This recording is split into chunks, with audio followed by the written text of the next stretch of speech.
Ebbula ly'amazzi amayonjo kye kimu ku bizibu ebikosa ennyo amasomero. Eno y'embeera ewaliriza omwana ow'emyaka 14 mu ggwanga lya Sweden, Wilmer Hankers okuzimbira essomero Nsambwe CEO nga lya bonna basoma essengejjero ly'amazzi g'okunywa nga lizimbiddwa aba waterquip nga bayambibwako aba St. Stephens, Kapell Sweden okuyamba abayizi abasoba mu 9. Omukulu w'essomero Henry Kityo ategeeza nti ekizibu ky'amazzi amayonjo kibadde ky'amaanyi.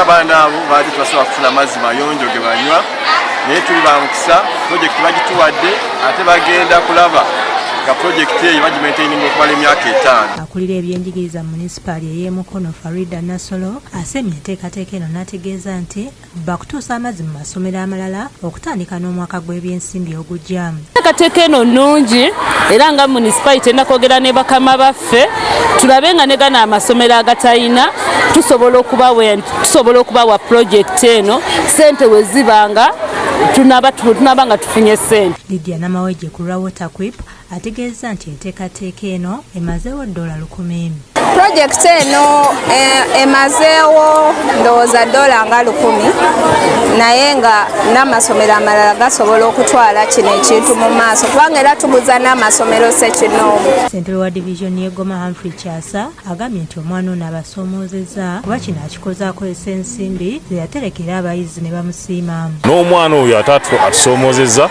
ow'emyaka 14 yatereka savings emyaka 2 n'abanga kyekivuddeko okulonkinga pulojekiti eno yatwagaliza aye ne neighbors aba waterquip Uganda ne bakiteeka mu nkola. We were drinking unboiled water, so we thank waterquip for bringing for us something. Tewali mwana agenda kuddamu kulwala kubanga bagenda babakolesa good boiled water. Henry Nsubuga yakusakidde eggulire lino ku lwa Bukadde TV.